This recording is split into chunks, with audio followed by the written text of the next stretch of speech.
Identity construction, studying self as a lens to understanding others.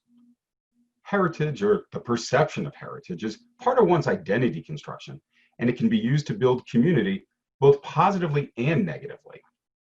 Identity construction is how our heritage and other demographic factors influence our sense of self.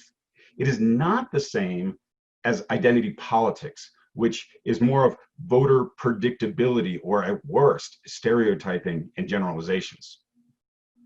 The negative creation and transmission of heritage, or the perception of heritage, it's not about self, it's about othering. Subnational, national, and non-state actors have done this for centuries. The American Confederacy, the Turks at the end of the Ottoman Empire, South Africa's apartheid movement, Adolf Hitler, Osama bin Laden, Omar al-Bashir, and so many others. But it doesn't have to be that way. Take David Trimble and John Hume, two men with drastically different understandings of their ethnicity and nationality. However, they were able to understand and transcend and find commonality in their humanity and their shared space on the island of Ireland. It's about examining one's own demographics. I call it the big four: ethnicity, nationality, race, and religion. These factors, ethnicity, nationality, race, and religion, they all help shape our sense of self, but they're not all equal. So that the next step, stage two, if you will, is to prioritize how we think those factors influence us. And we're all different. Take Vice President Mike Pence of the United States. He said famously, "I'm a Christian, a conservative, and a Republican," in that order. That's his identity construction.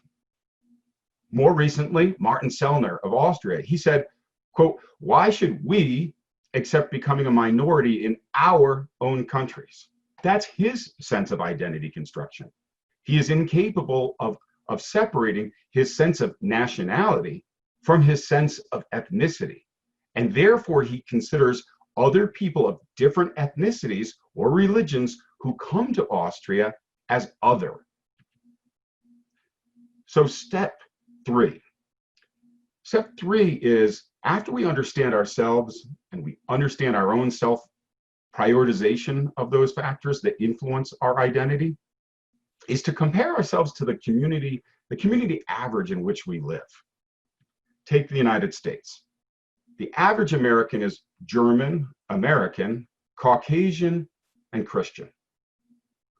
Those are the factors that are reflected in the average American. I would argue that the average American, if you're an individual American who meets or is close to those average demographics, you probably feel pretty comfortable and have a positive sense of community. However, we need to understand that if an individual American does not reflect those averages, they can be alienated, they can feel alienated and unwelcome and have a negative sense of community. And this is how conflicts occur. People who are in the average demographics, if you will, need to reach out and understand that other people might not feel comfortable, and they need to build comfort, build common identity, like David Trimble and John Hume, find common humanity and transcend. Because at the end of the day, we're all one. Identity construction can be a positive effect on the transmission of heritage, but it can be negative as well. I hope we choose the positive. Thank you.